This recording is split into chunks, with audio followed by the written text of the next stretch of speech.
नमस्कार दोस्तों, ज्योतिष ज्ञान भक्ति चैनल पर आपका हार्दिक स्वागत करती हूँ। कैसे हैं आप लोग? आशा करती हूँ आप लोग स्वस्थ और मस्त होंगे। मित्रों, आज हम आपके लिए बहुत ही महत्वपूर्ण जानकारी लेकर के आए हैं, तो आप उसको सुनिएगा और उसका फ़ायदा भी उठाइएगा, क्योंकि महाशिवरात्रि के पर्व पर विशेष अगर पूजा आप करवाते हैं तो जो आपकी समस्या हो वो अवश्य दूर होगी। तो आप सोच समझ गए होंगे कि आज मैंने कुंडली बनाई हुई है, तो आज कुंडली पर चर्चा करेंगे। तो मित्रों, जन्म के समय यदि ग्रहों की स्थिति अच्छी नहीं होती है तो वह मनुष्य को जीवन भर परेशानियों में डालती रहती है, अनेक प्रकार की समस्याओं का सामना करना पड़ता है।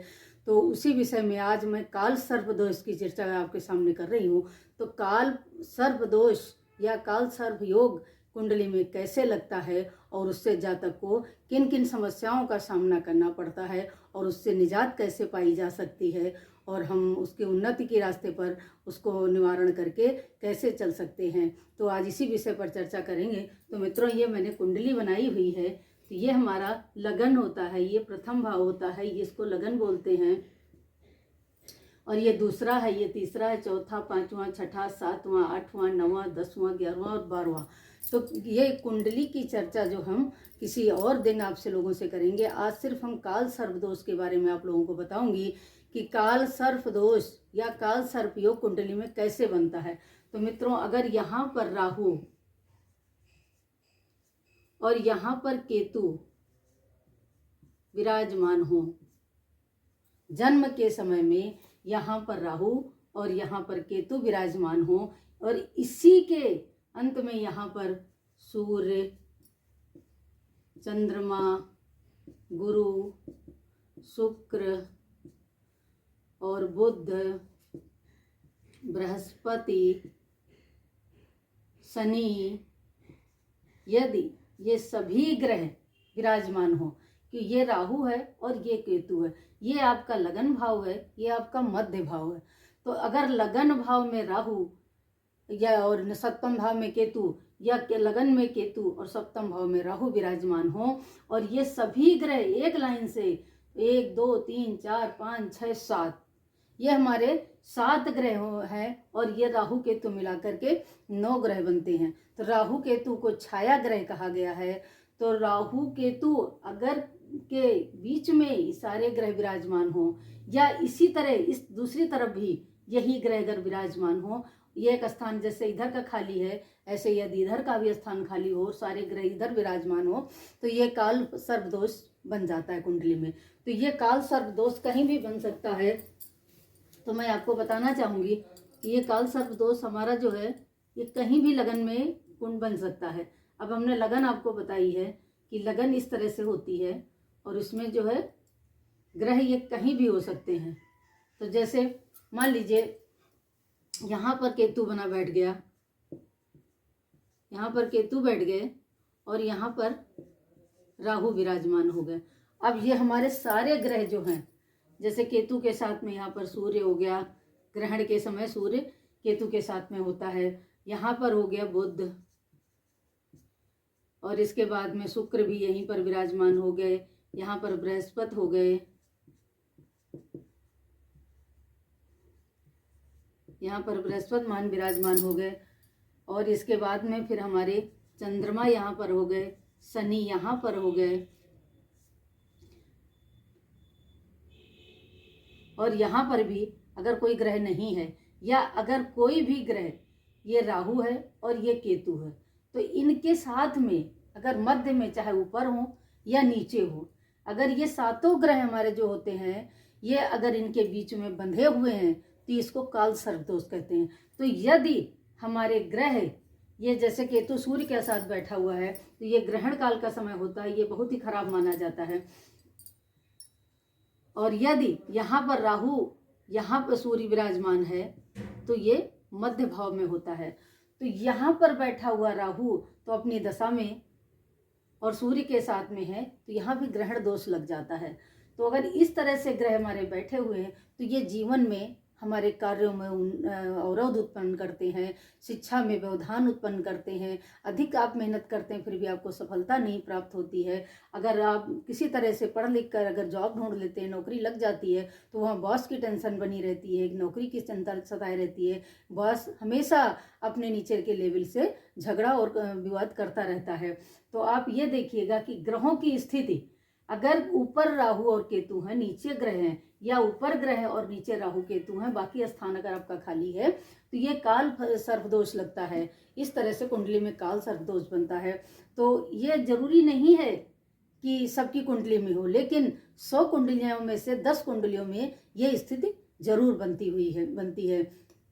तो ये मनुष्य, साधारण मनुष्य के भी कुंडली में होता है, और जो अमीर व्यक्ति होते हैं, धनाढ़ व्यक्ति होते हैं, उनकी कुंडली में भी बनता है। तो अगर धनाढ़ व्यक्ति हैं तो उनको उनके साथ में पुरोहित होता है उनका मार्गदर्शन करने के लिए, तो वो उनको समय समय पर मार्गदर्शन देते रहते हैं कि इस समय शनि की दशा चल रही है तो आप ये उपाय कर लीजिए, इस समय सूर्य की दशा आ गई है तो ये उपाय कर लीजिए, राहु की दशा चल रही है, अंतरदशा चल रही है तो आप ये उपाय कर लीजिए, आपको सफलता मिलेगी, अधिक काल सर्पदोष की पीड़ा नहीं परेशान करेगी। परंतु एक जो साधारण व्यक्ति होता है उसको इसकी जानकारी नहीं होती है, तो वो परेशान होता है बेचारा, वो इधर उधर भटकता है, ज्योतिषों के चक्कर लगाता है और उसकी समस्याओं का समाधान नहीं हो पाता है, बहुत ही परेशान रहता है।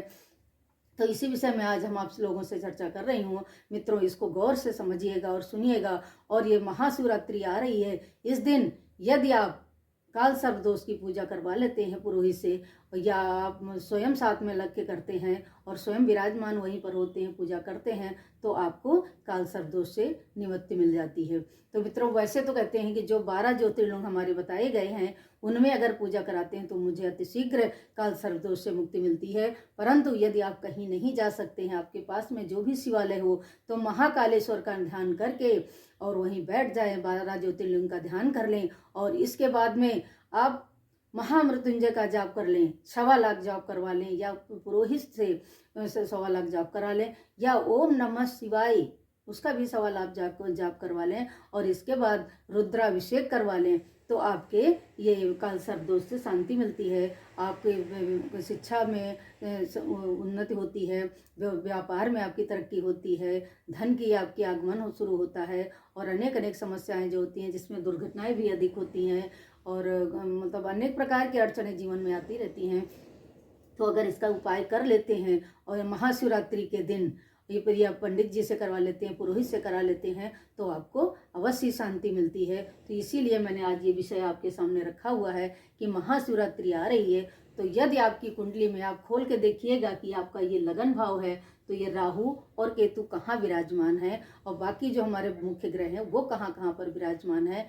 तो आप देखिएगा, अगर ऐसी समस्या आपकी जन्मपत्री में आ रही है और आप समस्याओं से जूझ रहे हैं, आपको समाधान नहीं मिल रहा है, तो आपको इधर उधर भटकने की आवश्यकता नहीं है। आप महाशिवरात्रि के दिन आप पुरोहित से 1.25 लाख महामृत्युंजय का जाप करा लीजिएगा, और इसके बाद में वो नमः शिवाय का 1.25 लाख जाप कर लीजिएगा, और रुद्राभिषेक कराइएगा। तो इसमें हम आपको सामग्री भी बताए दे रहे हैं, तो आप सामग्री नोट कर लीजिए। अगर सामग्री नोट कर लेते हैं तो ये आप सामग्री नोट कर लीजिए। सबसे पहले है कि गंगा जल, दूध, दही, शहद, चीनी, घी, ये 5 चीज़ें जो मुख्य हैं, पहले इनसे पूजा करवाई जाती है। इसके बाद में पंचामृत से पूजा करते हैं, फिर चंदन से पूजन करते हैं, भस्म, मौली, बेलपत्र। अगर आप इसकी काल सर्पदोष की पूजा करा रहे हैं तो कम से कम 108 बेलपत्र आप भोले बाबा पर, शिव शंकर पर, शंभू पर जरूर चढ़ाइएगा, और शमी पत्र अवश्य होने चाहिए। इसके बाद में काले तिल, काली हरी साबुत उड़द दाने जो होते हैं, उड़द 1 मुट्ठी आप रख लीजिएगा। इसके बाद भांग है, धतूरा है, आक पुष्पमाला है, अक्षत है, पुष्प है, धूप, दीप, नैवेद्य, बेर, ऋतुफल, पान, दक्षिणा, और नाग नागिन का एक जोड़ा, चांदी का नाग नागिन का जोड़ा बनवा करके, और अगर वो शिवलिंग पर चढ़ाते हैं, और इसके बाद में रुद्राभिषेक कराते हैं और पूजन विधि विधान से करवाते हैं पुरोहित से, तो आपको काल सर्प से निवृत्ति मिलेगी, आपको शांति प्राप्त होगी, आपके कार्य में कोई अवरोध उत्पन्न नहीं होगा, आपके उन्नति के रास्ते खुलेंगे। तो मित्रों, जरूर करिएगा। ये महाशिवरात्रि का पर्व है, तो इस विषय में आपको ये जानकारी दे रही हूँ। और समी पत्र भी उसमें रख लीजिएगा पूजा में, तो पंडित जी से जाके पूजा करवाइएगा और विधि विधान से पूजा कराइए। अगर हो सके तो ये रात्रि के समय पूजन करवाएंगे तो आपको लाभ मिलेगा। इसके बाद में आप अपने कार्य में जाइए, आपको जरूर लाभ। तो मित्रों, अभी मैंने सिर्फ आपको काल सर्प दोष के बारे में बताया हुआ है। यदि आप ज्योतिष सीखना चाहते हैं या ज्योतिष से संबंधी या कुंडली दिखाना चाहते हैं, किसी भी प्रकार की कोई जानकारी प्राप्त करना चाहते हैं, तो आप हमारे चैनल के साथ जुड़िए, हमारे चैनल को सब्सक्राइब कीजिए और ज्ञानवर्धक जानकारी प्राप्त करने के लिए सदैव हमारे चैनल को देखते रहिए। अपने दोस्तों को भी शेयर कीजिए तो उसका भी लाभ उठा सकेंगे। तो ये हमारा मकसद सिर्फ आपको मार्गदर्शन करना है कि आप अनेक प्रकार की समस्याओं से बचे रहें, ज्योतिषों से बचे रहें और घर उपाय स्वयं करेंगे तो उसका आपको अति लाभ होगा। नमस्कार।